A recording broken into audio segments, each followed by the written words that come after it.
Okay, so here we are. Hi, Dad. Hi, Dylan. How are you today? I'm good. Yeah? Let's start our part 2, The Dream of Laamu in mid-70s. And today is... What is today? Today is the 21st, the first day of summer. Yes, and we've started... longest day of the year. Solstice time. Yeah, we should have sun till 10 almost. Yeah. I don't know. We started off the day with a lot of phone calls. A lot of phone calls. It seems that I'm starting to go down the rabbit hole here of the medical community, repeating many things I've said before, but it seems different institutions have their protocols, and I need to be there with them with the right information. Yeah.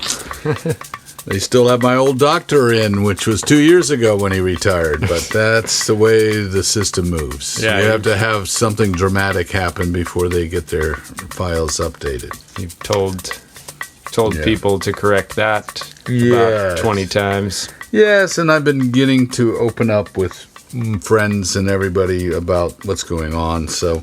Yeah, you were making a lot of calls yesterday when we drove out to the coast. I'm trying to touch base with a little bit every day just to let people know I'm okay, but I'm going through a new adventure here. Yeah. Taking off on the Magical Mystery bus tour, into the health world. We'll see how it all comes out at the end. Yeah. Yeah, it's good. It's good because so many people have you in their thoughts now. And yeah, no, it helps. It really does. And everybody approaches it their own way. So I'm appreciative of it because it all matters at this point. Yep. Yeah. So, on to the past adventures of life. Yes. Today's episode, Dream of Laamu, Part 2. Part 2. It's got a good ring to it. Right. The whole thing. So what was happening, just to recap a little bit, is that the whole thing with sailing on the Fremd and being able to take off across the Atlantic to the Persian Gulf and to follow the routes of the Dows did not look like it was going to materialize. So Plan B kind of kicked in, where my good friend Doug Dickinson, who was living in San Francisco, and we all were roommates at one time. Yeah, I think we left it off where you had just taken the plane out.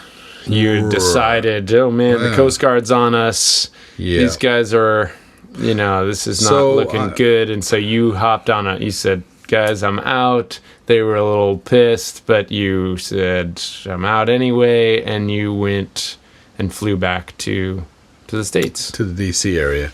Right. And then from there, Doug Dickinson and I had conversations about what's next. So we came up with the idea of he was going to fly back to Connecticut, his hometown, and we were going to meet up down there, and decided that we would pack 2 different luggage situations. One guy we would switch off on this, obviously, but one would carry the camera, which was a Bolex wind-up camera, and as much film as we could stash in there, and the other would carry a backpack full of minimal clothing. And fortunately, I think this was in a summertime operation, and your mom had gone to Geneva with her parents to live with them for a while this was all happening. Still a bit of a mystery to everyone, but I was keeping it that way because the truth was ugly in some ways, but the truth was also the part of having to come to terms with it and say, well, here's what the plan is, and I need to do this. So when you got back, did you tell anybody? She was already in Geneva by then. And so I actually, when I got to Europe, when we got to Europe, we actually hitchhiked over to Switzerland, which was quite difficult. You and Doug did? Yeah, right. We had our 2 backpacks, and, cars are kind of small over there, and hitchhiking is not particularly approved of, especially in the French countries. It wasn't like in the U.S. at that time. No, not at all. Where you could put your thumb out and get a ride within 10 minutes. But here it was like hours and hours and hours, and much more complicated. But we got there, and we got to London first of all, and we stayed in what was called Kangaroo Gulch at the time, and they called it that because that's where the Australians would stay. And Hugo had an apartment over there, and he actually offered it to let us use it for a period of time. So you were in touch with him, and I was still staying in touch with him, right? And about your plans. And actually, George Dove was moving to Australia and was also staying there. He was the one that owned Indutu, where we stayed when we were making the wildlife films. He was the old guy with the handlebar mustache and kind of a Hemingway-esque kind of character. Mm-hmm. He would have been perfect in a Hemingway book. So all these years he had spent in Africa as a great white hunter was now taking it to Australia. And that was the last time I ever saw him. He disappeared into the vortex and never seen again by me anyway. So we set up, this also was a place, Kangaroo Gulch, where there was lots of little travel agencies that could hook you up with cheap flights all around the world. So we found a flight on Egypt Air that was going to Nairobi via Cairo. And, so while we were waiting to do that flight, I think we had decided that we'd go to Geneva and hook up with Susie and her folks and the folks there, and spent some time and then had to hitchhike back again. So this was another, I think we might have taken a train actually to Geneva, but we didn't have enough money. We were saving every nickel we had. Right. So we decided we'll try hitchhiking back. And so how much of the previous story did you reveal to anybody at that point? It's always a blank. I don't know if it ever was revealed. It might have been just, we did the charter and we made a little money, and this is what we're doing now. I want to go back and do this story on the dhows, which was much more legitimate than smuggling. Smuggling pot at that time. Right. So likely you didn't reveal that element. Not at the time. It wasn't going to do any good. In my mind it was like, well, I didn't really lie. Well, I was on a charter. It was just not completely the charter of everybody's imagination. You didn't lie, you just didn't tell. I just didn't tell the whole truth, nothing but the truth, I guess. I left out big gaps of it. Sure. So that's a way around that, at least for me at that time. So anyway, the trip back from Geneva, we were trying to get to Paris, and then from Paris it was pretty easy to get over to London. So we were set out hitchhiking, and we were having a really difficult time, and the weather wasn't really cooperating. It was getting to be fall and wet, and so it was kind of miserable to be hanging out there, and who wanted to pick up a couple rats on the road and put them in their car. Right. But there was one young guy who came in his Citroën, a small one. It was one of the French cars, the Citroën. When you were in France somewhere? Well, I think we were trying to get there. I think I was still in Switzerland at that point. Uh-huh. But he was on his way to see this girl that he had met, and there was this, he was like a dog in heat heading to Paris. And he stopped and saw us, and he was a young guy about our age, so we crammed everything into the Citroën, which was a small 4-seat. No, it wasn't a Citroën. It was a Renault. It was a smaller car than a Citroën. Jaji had the Citroën, and it was a very tight squeeze to get. I think we piled stuff in, and Doug was in the back, and I was up front, and he had his stuff stashed there. And then this guy was very enthusiastic about getting to Paris and hadn't been to Paris, so we were all going there for the kind of first time. And along the way, there was a young lady hitchhiking, and we picked her up, and somehow we squeezed all of us into this car. It was like, how many people can you get in a Volkswagen Bug and make a record out of it? And so we were a pretty merry group, singing songs, just sharing information about each of us. And he spoke good English, the girl spoke good English, and we were having a blast until we got to Paris. And in Paris, one street name can take you a very circuitous route around town. You can't get there from here, is kind of the story there. You go down one block, then you got to go over 3 blocks and catch the road to that block, and then back on to there's no straight roads. It's a very convoluted system of roads. Mm-hmm. So anyway, we set off looking for this address. And finally, in Paris, his lady friend's address, right.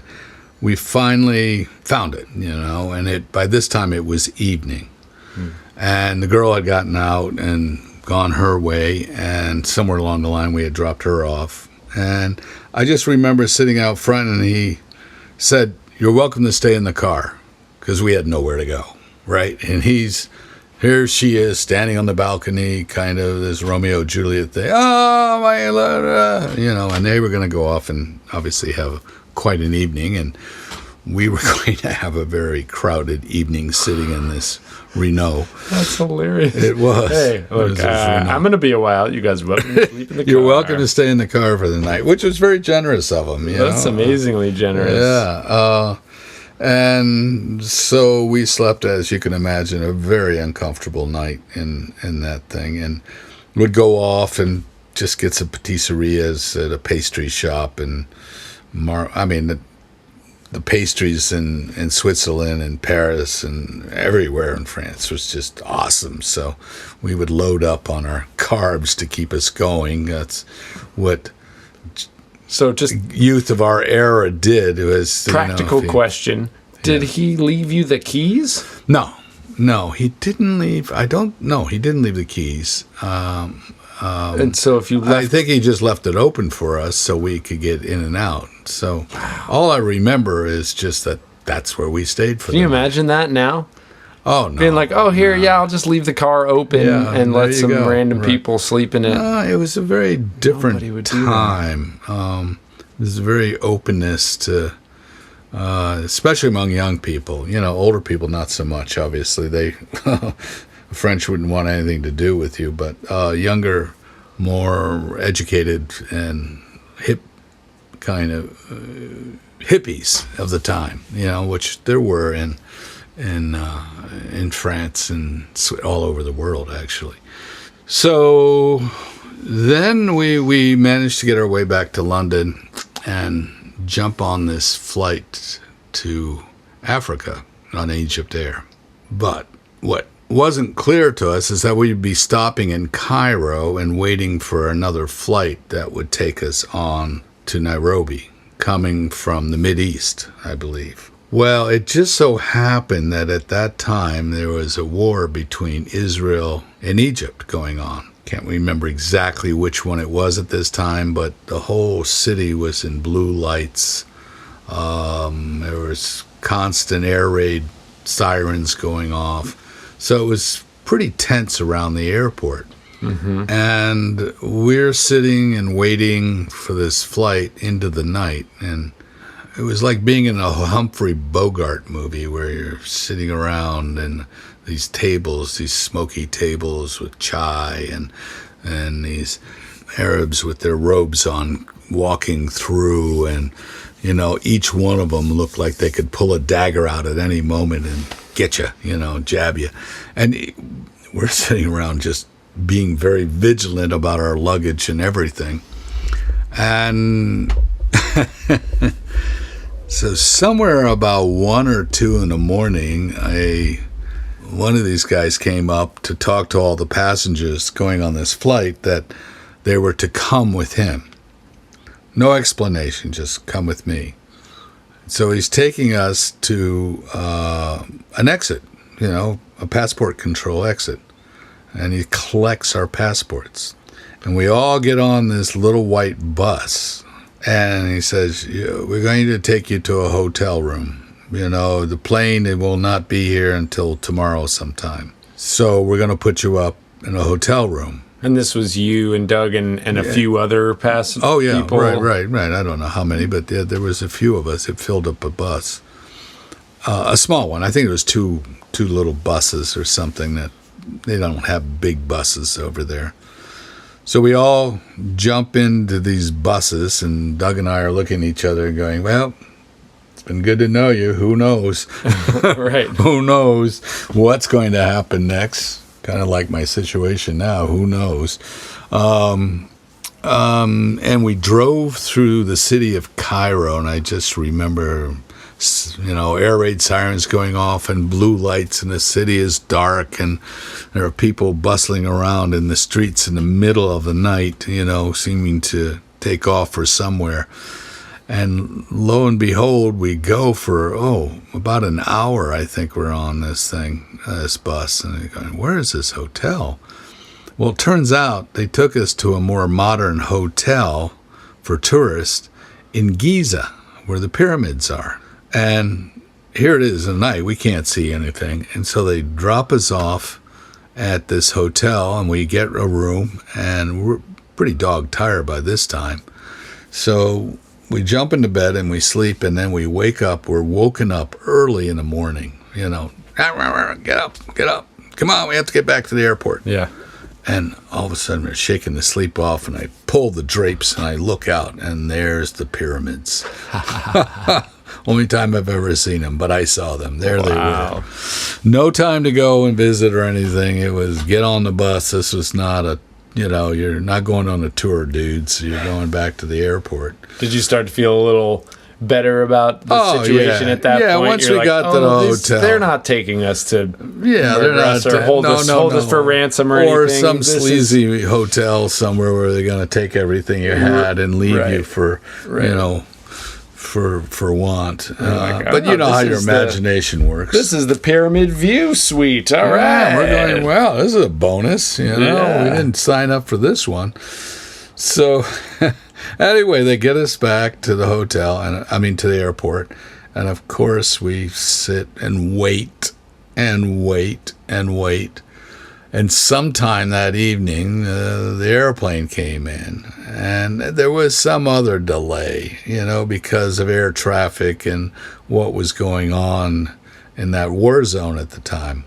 So finally we got on there, and we got off in the plane, and we zipped off to Nairobi and deplaned and tired as dogs. And I had known about the Thorn Tree Cafe, the hotel, which was an old English hotel made of slab board, kind of the old colonial type of building they did then, wooden structure, creaky floors, just, it was a hotel of its time. It certainly wasn't anything modern about it. But I had stayed there, so I knew about it, and it was close to downtown and the plaza, and so here we were, deciding what was our next step, which was ultimately to get to Mombasa and go on a dhow. But we were really pretty thin on money and saying, got to do something here. So I had gone to the Thorn Tree Cafe. I think the hotel was something different. It wasn't called the Thorn Tree. It was Doubletree? No.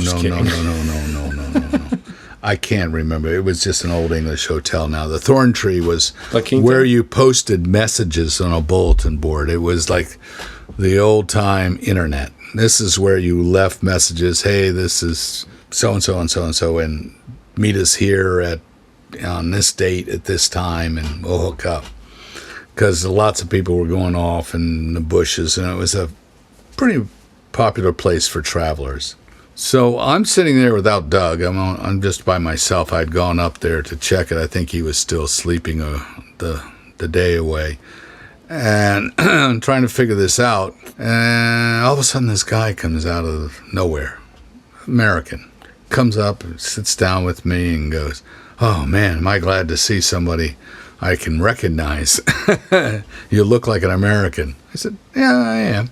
And he tells me this story of how he's been accosted in the alleyway by thieves, that were trying to steal his money and stuff. But he had gotten away, and he went to the most popular, biggest gathering of people, and that was a thorn tree. He slides up to me and he says, listen, me and my friend are we're here, we're with equipment, we're trying to make a wildlife film. So I went, cool, all right. And he said, we're looking for a guide to take us around and show us where the wildlife is. And I went, really? So then I come up with my story, how I had been there and had worked on this films, and maybe I could take you around and show you what's going on. So that was the deal, Wow, how serendipitous and this was a is way. that? This was a way to show Doug the Serengeti, Yeah.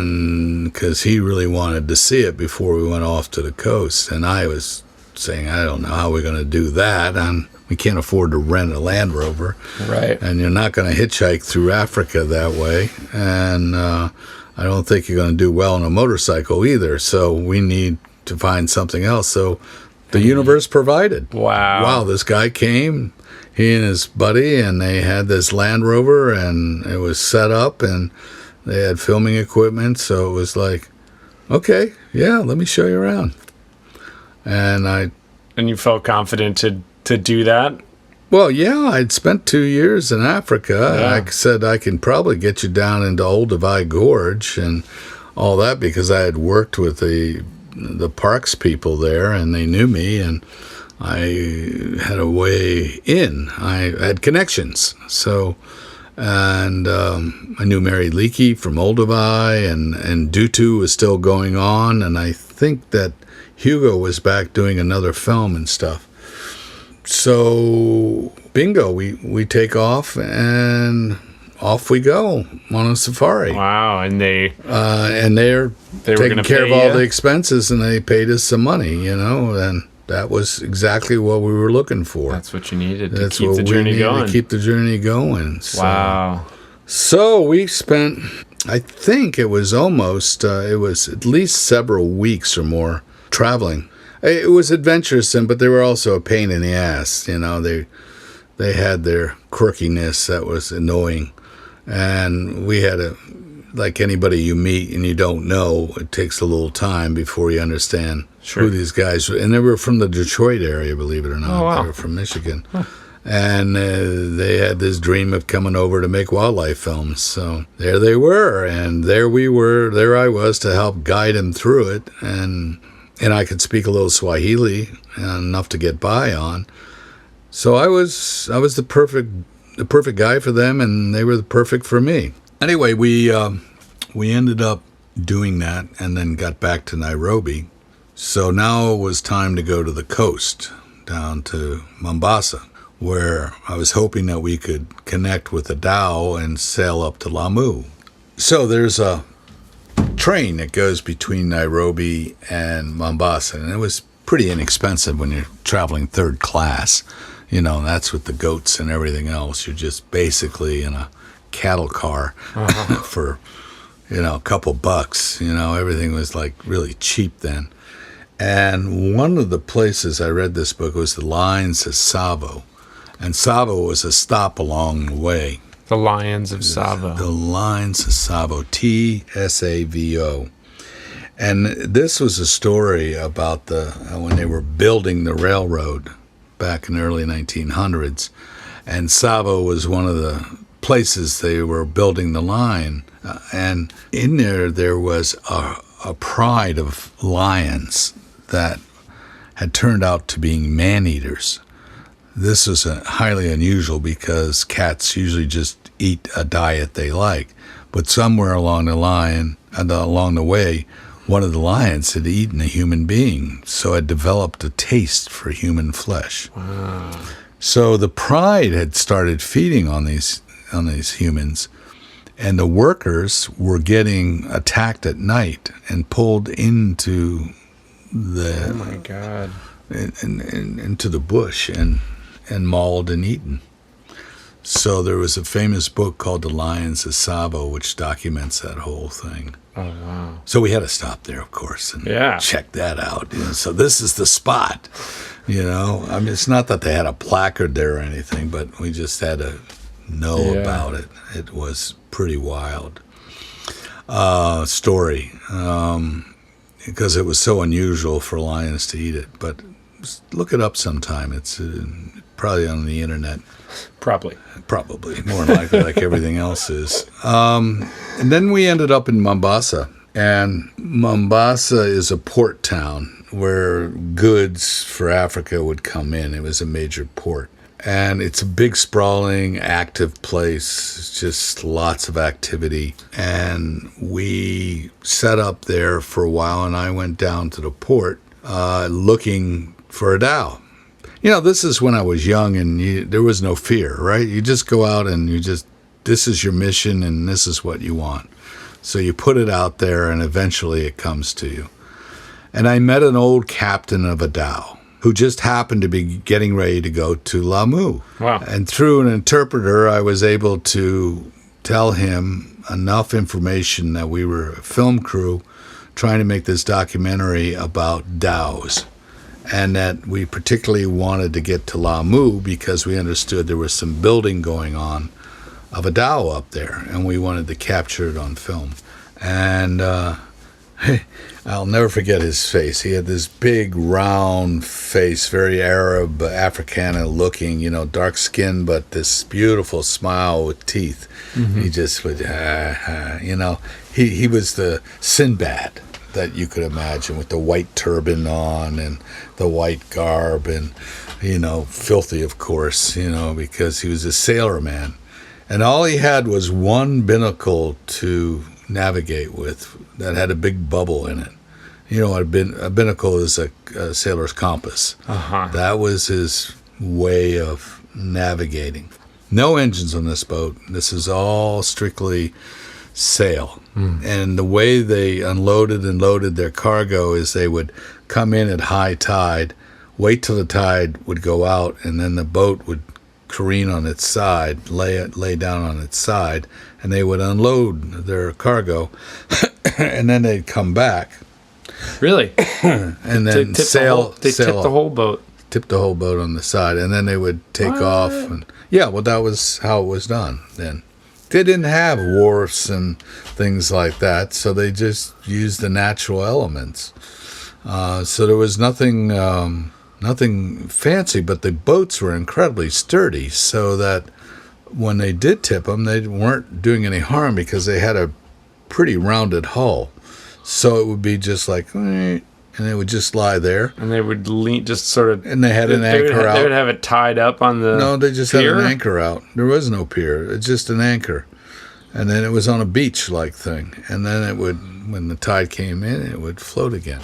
So they knew exactly where to put it. Yeah, these are real sailors, So he invited us on board to come along, and he would sail us up to Laamu, and we made some film of him and got on board. I just remember that night as a remarkable evening of lying on the deck, because they would make a little fire in the bow, and whatever fish they caught, they would cook it up for it, or have this white, like pasty, it looked like oatmeal, but very starchy.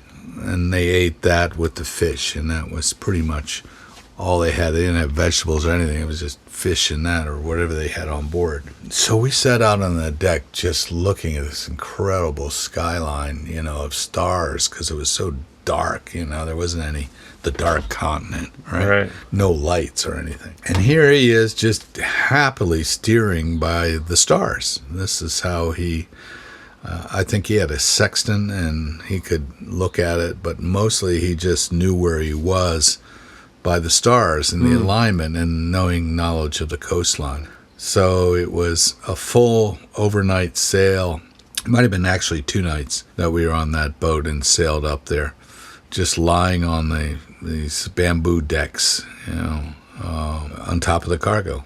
And did you guys have any jobs on there, or you were just passengers? You paid them a little bit to Yeah, I don't even think we paid him money. He was, he had his cargo, so a couple of guys from the States, just going on a boat. I think he was kind of enjoying the novelty of it, because he had a couple other workers on that boat, and he just was enjoying. He just was such a jolly guy, so happy at what he was doing. And I don't know where he went afterwards, or whether he just went up and down the coast, or if no, I don't think he went further, or else we would have tried to go further with him. So we got to Laamu, finally, after all this shenanigans of trying to get there, we were there. And I recognized Laamu, and I went to stay at one of the shamutis that we knew, and that was phenomenal. All of a sudden here we were, and they are building a dhow, and we're having the opportunity to film it and to collect all of this. Unfortunately, Doug had the films, and I never got them after he passed away a number of years later. He died of AIDS, and he might have contracted it over in Africa. But we spent several months in Laamu just documenting this, trying to get we got them putting it into the water after they had the hull, to the point we got them with their tools, and the whole idea is to take this film and get it back and show it to people and try to get some money to go back and make a full feature film. And did that ever happen? Did it ever get pitched to anybody? No, or? Doug spent an awful long time just messing around with it, but it never. I tried to deal with PBS, and I had one guy that wanted to just buy the footage, but that wasn't what we wanted. We wanted to go back and do the production ourselves, and we were pretty naive. I mean, we would have needed a proper crew and everything, but we're sort of saying, we could just take a camera and go shoot, which you probably could do today, but this was film. But you can imagine if I had one of these along, I would have still been over there doing it, so I'm just, my the technology at that time was not up to snuff to, and obviously with some of the film we ruined it. Is it time? Yeah. Anyway, the whole living in Laamu was like living in a Fellini film. Real quick, there was a French couple that had rented this wonderful 2-story house with many levels, and everything is open air there because it's so hot. And there was amazing parties of travelers that happened to have discovered Laamu. And we all got together, and it was a rather decadent time. Let's just put it. There was some wild stuff that went on there. It was sex, drugs, and rock and roll, but no real rock and roll, just the music of the town. And we had our own privacy, and everybody left us alone, and so we were the. Did you stay at this house? No. We had our own. There. It was just a gathering place. Everybody would gather there kind of nightly, and it was just that was indulging. The clubhouse. It was like the clubhouse, exactly. And then we had our own little room. I think I would spend $1 a day. I think it was $2. One was for lodging was $1 to stay at this shamuti, which is just a bed and some blankets and a pillow, and no windows, just open air, and then $1 for food. Not bad. No, it was really very reasonable, but that was then. I don't think you could ever find that anywhere in the world these days, unless you're really off on the. No, but relative to inflation and stuff, I mean. Yeah, it was maybe $10 a day, today's. Yeah. For something like that. Right. I understand Laamu. I was reading an article where, in this architectural digest of all things, about this boat, this dhow that this English couple had bought and retrofitted for charters. And I think it was something like thousands of dollars a night just to go and do what we did for nothing, to lie out under the stars on the deck and Sure. sail up the coast and, Right. Of course, get fed much better meals. Yeah. They for that kind of money, but it was quite expensive, and that was per person. Uh-oh, that's blown over. Shit. Well, Anyway. that's not good. Yeah, we'll get to it. We'll have to help her out. Yeah. Anyway, Okay, the well, long story short, I think we pretty much summed that up. I ended up going back. Doug stayed a while longer, and I needed to get back. We were running out of money, and he had a little bit more extra cash than I did, so it's time to take that return flight. Yeah. Get back home while you can. Yeah, and then get on with life. It's too bad that footage got lost somewhere. Totally. Well, he had told me about it, but it was the night he died, and I was there in San Francisco in the room, and he said it's in the closet, and I had nowhere to put it or anything. I was just traveling through, and I figured I'd come back and get it at another time. I didn't feel like it was like being a grave robber or something, the night he died, to run off with the goodies here, because there were a lot of people there. And so I said, well, I'll just come back for it. I think Jeannie ended up, it was another roommate of ours at the time. But I'm not sure whatever happened to it, and You think it still exists somewhere? maybe. Or maybe it's gone. Too bad. But things like that happen. Now this is the podcast, the search for the lost. Laamu I like the footage. Lost Ark, huh? and Where did the lost calling footage- all the old friends. Oh, I don't Who's know if I alive? Yeah. Who could find us? Who remembers the last place of this footage? Is it around? Whatever happened to it? Whatever happened to the dream of Laamu? Yeah. Because it was made, and we had some of it, and that was me bad. I didn't. But it's typical of me. I get done with an adventure, and I just want to move on to the next thing. It's like, all right, what's next on the agenda here? Yeah. So I tend to forget about the last one. It's just the way I seem to operate. All right. Here we go. Alrighty. Well, That was good. good stuff. Yeah.